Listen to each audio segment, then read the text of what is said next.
네, 날씨도 추운데 감기 조심하시고요. 제가 이 질문을 하는 이유는 요즘에 제가 좀 피곤하게 지내고 있기 때문입니다.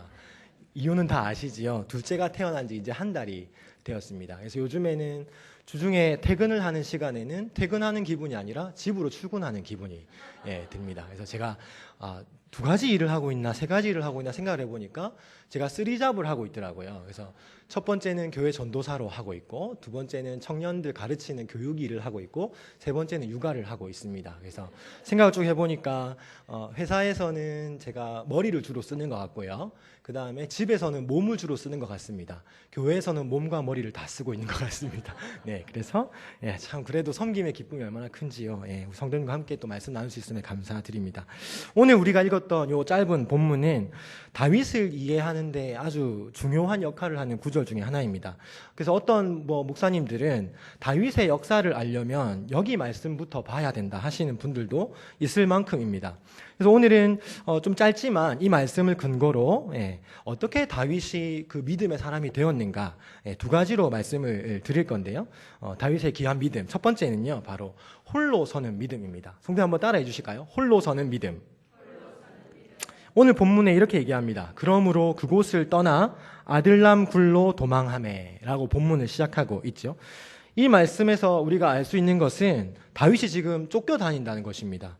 왕으로 알고 있는 다윗이 쫓겨다닐 때도 있었다는 거 다 아시지요? 다윗은 골리앗을 죽인 이후에 아주 민족적으로 추앙받는 영웅이 되었습니다. 전쟁터에서 정말 자식이나 남편을 보낸 여인들이 다 이제 다윗을 맞으러 나와가지고 승전가를 외치면서 다윗에게 노래를 부르고, 그래서 사울이 죽인 사람은 천천히요 다윗이 죽인 자는 만만이란 노래까지 나올 정도였습니다.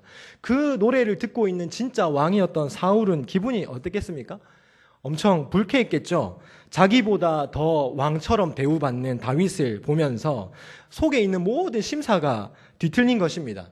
저는 사울이 공감이 참 많이 갔습니다. 왜냐하면 저도 지금도 그렇지만 시기와 질투가 좀 많은 사람이었습니다. 욕심도 많았고요. 그러니까 이 사울이 왕인데 다윗이 더 왕 대접을 받고 인기가 많아지는 것, 특히 남자들은 잘 아시겠지만 여인들이 그런 노래를 불렀다라는 구절이 의미해 주는 게 뭘까요? 남자가 부른 노래보다 여자가 부른 노래가 들었을 때 더 시기 질투가 커지는 것입니다. 성경은 그걸 알고 기록을 한 것이죠. 그렇게 되니까 다윗을 시골 마을의 목동으로 보는 게 아니고 자기의 경쟁자로 보게 됩니다. 시기 질투가 눈을 가린 것이죠. 사울은 위기의식을 느끼기 시작했고, 더욱이 성경이 기록하는 것은 악한 영이 그에게 들어가 극성을 부리기 시작했다라고 기록하고 있습니다. 그리고 나중에 미친 사람처럼 사울이 행동하는 장면까지 나오지요. 사울은 다윗을 그때부터 계속 죽이려고 합니다.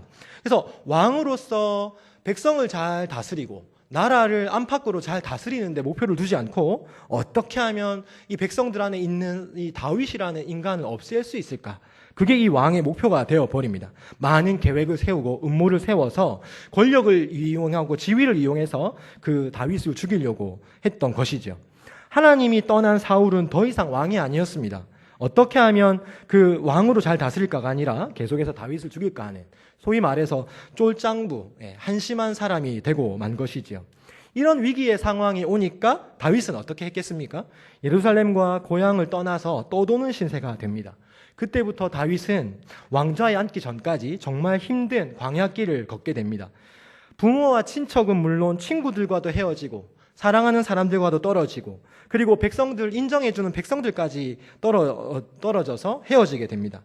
다윗은 그가 가까이 지낼 수 있는 모든 것과 단절되어서 지낼 수밖에 없었죠. 참 쉽지 않은 경험일 것입니다. 모든 것을 누리고 있고 가족들과 함께했던 시간들을 버리고 떠난다는 것이. 예루살렘을 떠나는 순간 어떻게 됐겠습니까? 광야에는 그 차디찬 바람과 별빛과 산소와 자기밖에 놓여지지 않은 느낌을 받았을 것입니다. 쫓기면서 계속 쫓기게 되죠. 처음 도망간 곳은 놉이라는 곳입니다. 근데 거기 가서도 정착할 수 없었습니다. 거기서 안전을 느끼지 못하고 블레셋 진영, 대적들의 땅이죠. 블레셋 진영인 가드로 갑니다. 가드에 갔더니 거기서도 지낼 수 있을 줄 알았는데 거기서도 소문이 나가지고 사울보다 뛰어난 장수라는 소문이 나니까 머무를 수가 없었던 것이죠. 가드 왕까지 나와가지고 죽이려고 합니다. 그때 다윗이 어떤 기지를 펼칩니까? 미친 사람 행세를 합니다. 침을 질질 흘리고요. 그러니까 아이고 광인이구나 하고 그냥 보내줍니다. 그렇게 해서 전전긍긍하다가 마침내 자리 잡은 곳이 오늘 본문에 나오는 아둘람 굴입니다. 동굴이지요. 뭐 물론 여기서도 그렇게 오래 있진 못합니다. 잠시 있다가 도망을 가게 되는데요. 아둘람에서 모압 땅으로, 모압에서 그일라로, 그일라에서 시팡무지로, 기브아로, 다시 또 블레셋으로, 베델로, 헤브론으로. 성경에 기록되어 있는 이사지만 해도 엄청 많습니다. 우리 성도님들도 이사 많이 다녀보셨습니까? 저도 정말 이사를 많이 다니면서 살았거든요. 이사 다니면 어떻게 됩니까? 단절, 또 단절돼요. 또 친구랑 또 연락 끊기고요. 또 그 동네에 뭐 내가 좋아했던 마트랑 식당도 다 끊기게 되고요. 맛집도 없어지게 되고요. 그 수준의 문제가 아니라 목숨을 걸고 도망가는 다윗의 심정을 한번 생각해 보십시오. 그는 많이 울었습니다. 정말 많이 울었고 많이 힘들었습니다. 그 외로움에 울고 그 쓸쓸함에 울고 눈물을 흘렸던 것이지요. 제가 다윗의 이 그 왕으로서의 모습보다 쫓기는 모습에 정말 공감이 많이 갔던 게 저도 좀 많이 쫓겼거든요. 어디에 쫓긴 것 같습니까, 성도님들? 예, 저도 우리 청소년부 애들은 좀 알고 있는데요. 저희 아버지가 도박을 좀 하셨습니다. 그래가지고 한 30년 가까이 도박을 하니까 아버지를 쫓아다니던 빚쟁이가 저를 쫓아오더라고요. 그래서 학교에 있는데 전화가 오고요. 그리고 서울에 뭐 무슨 행사 있어서 갔는데 또 전화 와가지고 협박도 하고요. 네 지금 와서 신원 보증 안 하면 너희 집에 쳐들어가고 학교로 들어간다. 뭐 이런 연락까지 오고요. 쫓기는 것 자체가 외로움이지 않습니까? 저는 그렇게 쫓기다가 남들은 대학교 휴학을 1학년까지 하고 군대 갈 때 휴학을 하는데 저는 1학년 1학기만 하고 휴학을 했습니다. 남들이 가지 않는 길을 가게 된 거죠. 그렇게 하고 돈을 좀 벌어야 되겠다 싶어가지고 제가 친구들한테 들어보니까 배를 타면은 돈을 많이 번다고 해가지고요. 부산 사람이니까 제가 충무동에 가가지고 광복동에 가가지고 선원 사무실을 제 발로 찾아갔습니다. 그래서 배를 타겠다. 그래서 원양어선을 조금이라도 타면은 좀 꽤 돈을 버니까 뭐 부모님도 드릴 수 있고 빚도 좀 갚을 수 있고 이런 생각이 갔는데 그쪽에서 제가 너무 어리니까 이상한 브로커에 넘겨버린 것입니다. 그래서 그렇게 말로만 듣던 새우잡이 배에 제가 끌려갔습니다. 그래서 26일 동안 감금돼 있다가요. 그 배에서 물고기 잡고 진짜 새우 잡더라고요. 새우 잡는 노예 생활을 한 달 가까이 하고 도망쳐 나와서 집으로 살아왔습니다. 도망친 얘기는 다음 기회에 있을 때 또. 제가 그때 신앙이 초기였습니다. 제가 예수 믿고 수련회 가서 예수님 영접하고 몇 개월이 되지 않아서 거기 끌려갔습니다. 저도 모르게. 나중에는 거기 끌려간지 모르고 갔는데 와보니까 저 같은 분들밖에 없더라고요. 끌려오신 분들. 근데 거기서 제가 신앙이 초기일 때 모든 사람이 제가 예수 믿기를 바라면서 기도도 많이 해주시고요. 막 문자로 막 성경 말씀과 축복 구절도 되게 많이 보내줬어요. 근데 그런데 끌려가니까 그런 게 있습니까? 없습니까? 제가 대학교 휴학을 하고 난 이후로부터는 아무도 저에게 신앙적인 조언이나 너 성경책 읽고 있니? 큐티는 하고 있니? 교회는 가고 있니? 물어봐주지 않았습니다. 그런 생활을 몇 개월 하다가 배에 끌려가지 않았습니까? 그럴 때 제가 혼자 스스로 말씀이라는 걸 말씀도 없었습니다. 말씀이라는 걸 다시 한번 떠올려 본 게 그때가 처음이었습니다. 제 역사상. 그리고 나 스스로 입술을 열어 기도라는 걸 해본 것이 그때가 처음이었습니다. 그래서 제가 거기에서 있는 아저씨들 몇 분하고 같이 어울려 지내면서 저는 그때만 해도 나갈 때 월급 줄 거라 생각했습니다. 일이 좀 뱃사람들이 이렇게 거친 건 당연한 거지 생각하고 맞아가면서 일을 했습니다. 근데 거기 계신 아저씨가 10몇 년이 지났는데 월급 한 푼 못 받았다고 하시더라고요. 몸은 빼짝 말라가지고. 그때부터 이제 눈치를 채기 시작했습니다. 그때부터 제가 새벽에 남들보다 좀 일찍 일어나서 바닷가 한쪽 모퉁이 바위 밑에 가서 기도라는 걸 했습니다. 기도가 아니었습니다. 거의 눈물이었습니다. 근데 그때 느꼈던 그 감정이 제가 성경을 나중에 읽는데 다윗이 광야에서 느꼈던 그 마음이겠더라고요. 우리 성도님들은 제발 잡혀가지 않기를 바랍니다. 이런 외로움을 느끼기 위해서 일부러 새우잡이 배에 잡혀가실 필요 없습니다. 제가 말씀드리는 건 뭐냐면 누구에게나 이런 외로움이 있다는 것이죠. 우리 인간은 존재적으로 외로운 것입니다. 누가 우리를 존재적으로 이해하고 받아주겠습니까? 하나님 외에는 한 분도 없습니다. 그렇지 않습니까? 이 외로움 가운데 우리는 외로움이 우리에게 불행이라 생각하지만 어느 정도 불행이지만 결국은 거기가 하나님 만나는 자리입니다. 다윗은 자기 스스로를 가리켜서 외로운 자라고 자주 말했습니다. 어디에요? 시편에서 그렇게 기록했습니다. 시적인 표현만이 아니라 진짜 다윗은 외로운 사람이었습니다. 늘 외로웠습니다. 쫓겨다녔습니다. 그런 외로운 싸움을 싸워가면서 그에게 생겨나기 시작한 건 바로 훈련이었던 것이죠. 하나님은 다윗에게 혼자임을 인식시켜주고 세상에 원래 인간은 혼자라는 사실을 심겨주면서 하나님 한 분만을 찾도록 그를 부르셨습니다. 하나님만으로 향하게 하고 하나님으로부터 오는 긍휼만 맛보게 하시면서 점점점 다윗이 성장하게 된 것이죠. 저는 다윗의 생애를 쭉 돌아보면서 광야 생활보다 먼저 외로움이 찾아왔겠다 생각했습니다. 언제냐면 사무엘이 그의 집에 찾아와가지고 왕으로 기름 부음 받을 아들을 찾았지 않습니까? 근데 그때 자기 아빠는 자기를 아들로 여기지 않았습니다. 다 아시지 않습니까? 첫째부터 일곱째 아들까지는 다 사무엘 앞에 가서 지나가게 했어요. 왕감이 있다면 첫째부터 일곱째 아들이지 여덟째 아들은 왕이 아니라는 생각을 먼저 하고 있었던 게 아빠입니다. 이새가 자기 아들 7명을 다 보내주고 여덟째 아들까지 있었음에도 불구하고 세우지 않았을 때 그때 다윗은 양을 치다가 들어왔지요. 우연히. 그때 그걸 보고 다윗은 어떤 생각했겠습니까? 아, 인생에 나 혼자구나. 나밖에 없는 거구나. 얼마나 외로웠겠습니까? 아빠로부터 거절당하는 그 모습. 다 자기 형들이 자기도 부르지 않고 사무엘 앞에 머리를 숙이고 조아리고 있을 때 다윗은 혼자 어디 있었습니까? 들판에 있었습니다. 광야에서 양을 치고 있었습니다. 그때 불렀던 노래가 잘 아시죠? 시편 23편입니다. 여호와는 나의 목자시니 내가 부족함이 없으리로다. 그가 나를 푸른 초장에 누이시며 쉴만한 물가로 인도하시는 도다. 하나님은 다윗의 목자셨습니다. 그 외로운 순간에도 아버지도 자기를 버릴 때에도 다윗은 하나님을 목자로 여기고 살았던 것입니다. 힘들고 지칠 때, 외롭고 공고할 때 다윗은 홀로 서는 법을 하나님 앞에 믿음으로 배우기 시작했던 것입니다. 사랑하는 성도 여러분, 우리 주변에 참 좋은 분들이 많다는 거 인정합니다. 제가 가포교에 와서 하나님 사랑도 되게 많이 받았는데 성도님 사랑 참 많이 받은 것 같습니다. 그런 사랑들이 우리를 어떻게 만들어줍니까?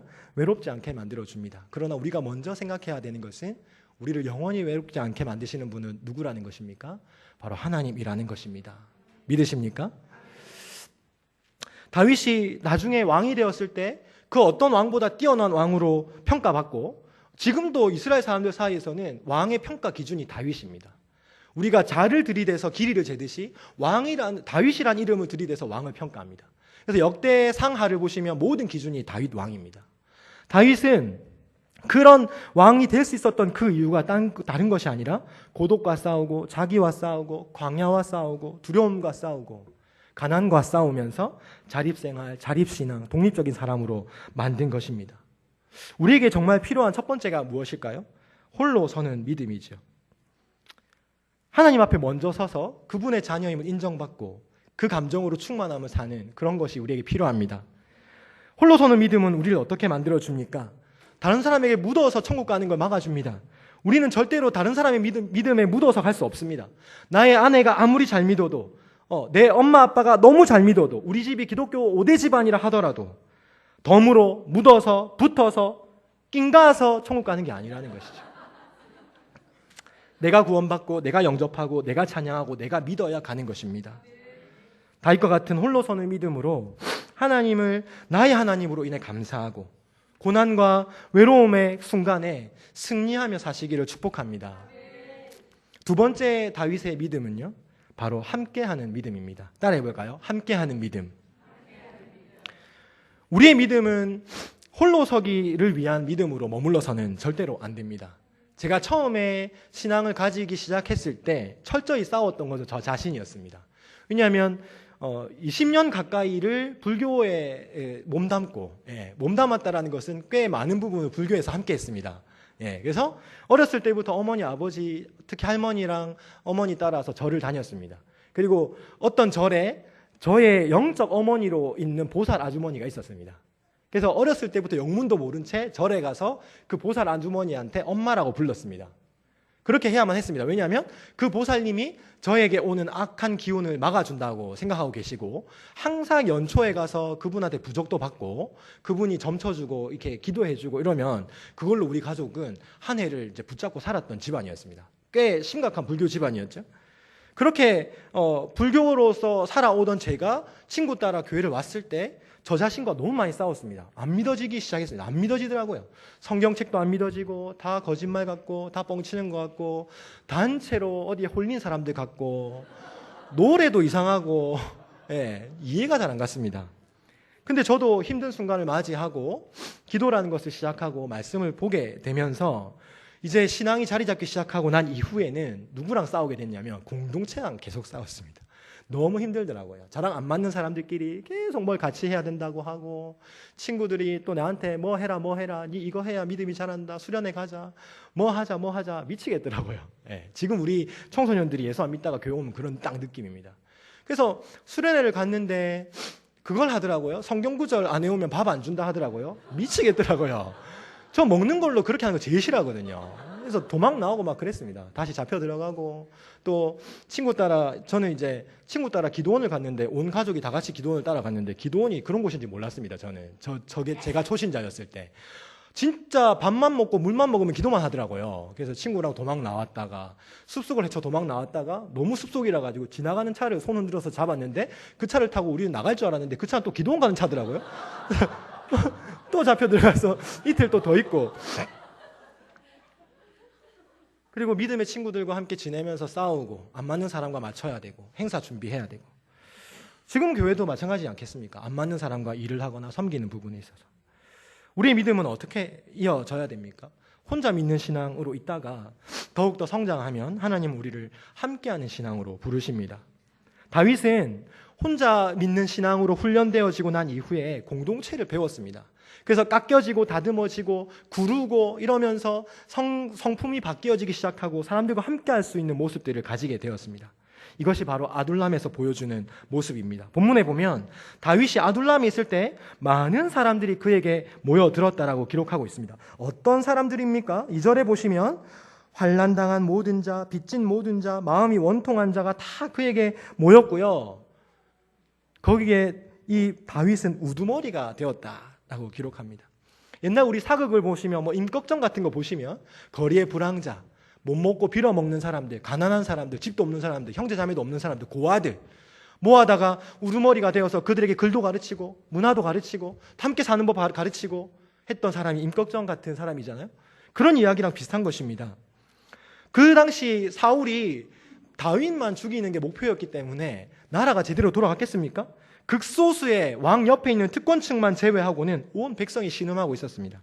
그러니까 부정, 부패, 팽배해 있던 그 시대에 백성들은 굶어 죽어가고 있었던 때라는 것이죠. 왕부터 백성들을 돌보지 않으니 나라가 바로 서겠습니까? 백성들은 당시 가진 자들의 착취 때문에 사기도 당하고 고리대금에 고통받고 자녀까지 팔아먹는 일이 있었습니다. 그렇게 빚지고 갚을 길이 없는 극빈자들이 대다수로 이루고 있는 그 사회 문화 속에서 상처받고 마을에서 쫓겨나고 함께 살 수 없는 사람들, 사울의 폭력 정권에 불만을 품은 사람들, 가난한 사람들, 그 무리들이 400명이나 다윗 주변에 그 아둘람 굴에서 공동체 생활을 했다는 것입니다. 한번 상상해 보십시오. 성도님들, 정말 좋은 저택에 400명 사는 것도 힘들 텐데 굴 안에서, 그것도 정말 모든 것을 자급자족 해가면서 400명과 함께 산다라는 것이 쉬운 일이 아닙니다. 제가 선교단체 IVF라는 곳에서 훈련받을 때 시험 합격하고 18명의 간사들이 한 공간에서 3개월 정도 같이 훈련받았습니다. 4개월, 16주, 15주 훈련받았습니다. 그 사람들은 되게 신앙적으로 성숙하고요, 어느 정도 칭찬받을 만한 사람들이 간사 시험을 친 겁니다. 근데 그 사람들끼리 모이면 저는 천국이 펼쳐질 줄 알았습니다. 어땠을까요? 천국은 한 3주 갔을까요? 15주 중에. 그 뒤로부터는 계속 싸웁니다. 계속 다툽니다. 별거 아닌 걸로 싸웁니다. 왜 그럴까요? 가족이 아닌 누군가와 15주를 공동체 생활하는 경험이 거의 없기 때문입니다. 군대를 제외하면요. 계속 비걱거립니다. 자존심도 얼마나 센지요. 자기가 각자 믿는 하나님의 모습이 다 있습니다. 기도하는 스타일도 다 다릅니다. 예배하는 스타일도 다르고요, 또 말씀 보는 스타일도 다 다르고요, 공부하는 것도 다 다릅니다. 밥 먹을 습관도 다 다르고요. 많이 싸웠습니다. 이 400명은 어땠을까요? 정말 힘들었을 것입니다. 다듬어지지 않은 사람들, 내적 치유가 필요한 사람들, 상처가 많은 사람들이 다윗과 함께했습니다. 믿음으로 함께했습니다. 그래서 무엇보다도 믿음을 중심으로 함께하는 훈련, 진짜 정말 광야와 같이 그 현장 속에서 서로 싸우면서 아마 깎여졌을 것입니다. 이 훈련을 위해 우선적으로 다윗은 이들을 이해하기 시작했습니다. 이들의 형편과 이들의 처지를 자기 입장이 아니라 그들 입장에서 보았을 것입니다. 동일시라는 원리죠. 그들 편에 서서 내가 그들이 되어보는 것입니다. 많은 분들이 저한테 물어봅니다. 어떻게 청소년들을 이렇게 교육하냐고. 그래서 뭐 모임을 하나 하거나 교육을 하나 해도 애들 시간을 잘 안 지키거든요. 요즘 애들은 오전에 교육을 한다 하면은 거의 시간을 안 지킵니다. 오전은 거의 애들에게 방학 때 오전은 잠자는 시간이거든요. 거의 새벽까지 놀고. 그럼 저는 한마디도 화내지 않고 기다립니다. 옆에서 보고 있던 다른 선생님이 열불이 나는 겁니다. 왜 화를 안 내시냐고. 그럼 제가 하는 말이 저 때는 원래 그런 겁니다. 이후에 저는 시간이 남습니다. 애들 늦게 오면 늦게 시작하고 늦게 마치면 됩니다. 그렇게 얘기하면서 그 말을 할 수 있는 이유가 뭐냐면요. 제가 청소년 시절에 진짜 많이 개기고 많이 말 안 듣고 했기 때문입니다. 동일시의 원리입니다. 저는 제가 청소년 사역을 하게 된 정말 중요한 이유 중에 하나가 대학생들만 가르치다가 어느 날 청소년 가르치는 자리에 딱 갔는데 한 300명 앞에 섰습니다. 되게 두렵고 떨렸습니다. 딱 서서 애들 앞에 처음으로 300명에게 뭔가 가르치는 그 전교생에게 가르치는 그 자리에 두렵고 떨리는 게 애들 딱 보는 순간 딱 멈추고요. 거기 앉아있는 아이들이 16살 정영민으로 보였어요. 저는 그게 부르시나 생각했습니다. 그때부터 청소년 만나면 그래 너는 17살 정영민이다. 15살 정영민이다. 해보자. 이런 마음으로 애들 만납니다. 다윗은 그 훈련이 분명히 잘 됐을 것입니다. 그들과 함께 온유함을 배우고 겸손을 배우고 함께하는 함을 배우고 불만이 터져 나올 때에도 그것을 좀 싸매고 광야 생활했을 때 외로울 때를 기억하면서 그들을 넓은 마음으로 품었습니다. 바로 바른 하나님의 마음으로 섬긴 것이죠. 그러면서 그들에게 하나님에 대한 믿음도 가르쳐주고 찬양도 가르쳐주고 시도 지어주고 전쟁을 대비해서 훈련도 시켰습니다. 이 다윗의 400명의 사람들은 다 용사였습니다. 나중에 성경 보시면 다 나오지만 이들은 일당백의 힘을 가진 용사로 거듭납니다. 무술과 활쏘기, 창검술을 가르칩니다. 나중에 블레셋이 쳐들어올 때 정말 많은 대군들을 이 400명과 함께 물리치는 장면이 수두룩하게 나옵니다. 무엇보다 다윗은 음악을 하는 음악 치료사였기 때문에 그 백성들의 마음을 정서를 순화하기 위해서 음악을 가르치고 시와 노래를 가르쳤습니다. 그 시편 중에 52, 54, 56, 59, 142편 등등 그 외에도 다수의 시편 작품들이 아둘람 굴에서 탄생했습니다. 그들에게 수금과 비파를 가르치고 오케스트라를 구성해서 하나님을 노래하면서 마음의 내적인 치유와 마음의 외로움들을 만져줬던 것이죠. 그들에게 하나님을 찬양하는 음악을 심고 하나님을 노래하는 노래를 심고 하나님 믿는 신앙을 심고 기도를 심고 또 악한 대적과 싸울 수 있는 힘과 무술까지 가르치면서 그들과 함께 성장했던 것입니다. 다윗은 홀로 서는 믿음에서 함께하는 믿음으로 자라갔습니다. 이제 나의 하나님이 아니라 우리의 하나님이신 것을 배우신 것이죠. 그러면서 이제 너와 우리의 하나님을 노래합니다. 여호와 우리 주여 주의 이름이 온 땅에 어찌 그리 아름다운지요.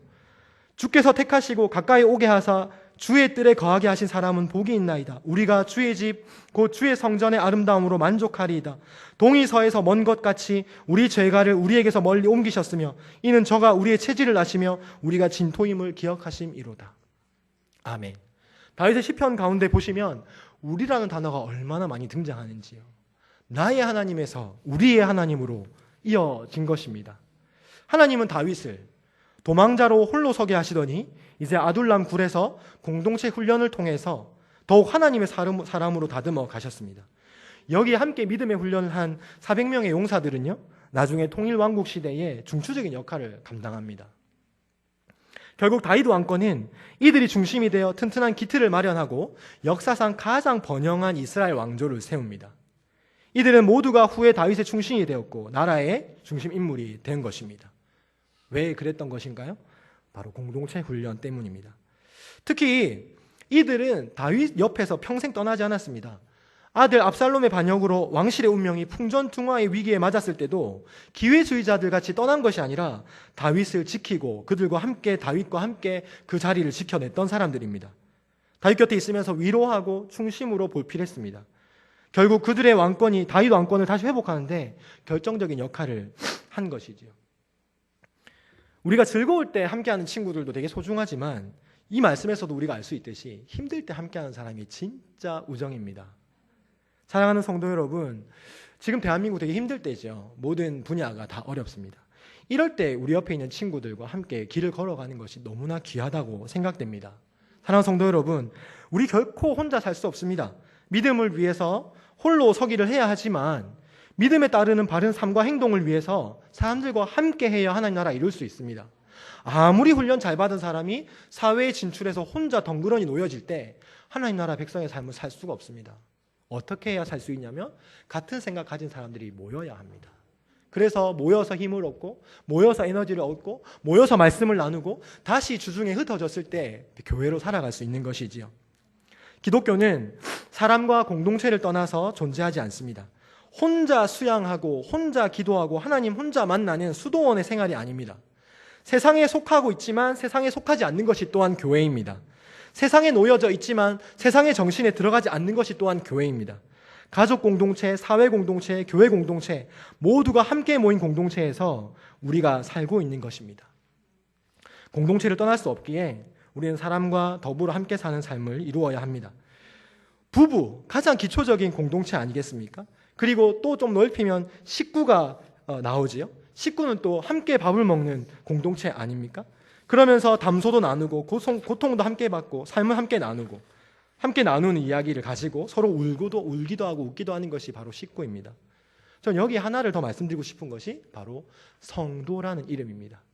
거룩을 위하여 부름받은 무리.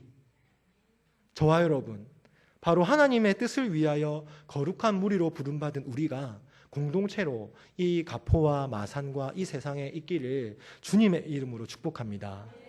함께 기도하고 오늘 말씀을 맺겠습니다. 우리 성도님들 한 가지만 같이 기도했으면 좋겠습니다. 홀로의 신앙 그리고 함께하는 신앙이 우리 가포교회의 믿음으로 되어지도록, 그리고 다윗이 경험한 것처럼 이 역경과 이 시간들을 통과하여서 우리가 온전한 하나님의 사람들로, 하나님의 공동체로, 하나님의 성도로 인정받을 수 있는 그런 교회가 되도록 이 시간 짧게 기도하고 제가 기도하고 내려가도록 하겠습니다. 기도하겠습니다. 사랑의 하나님,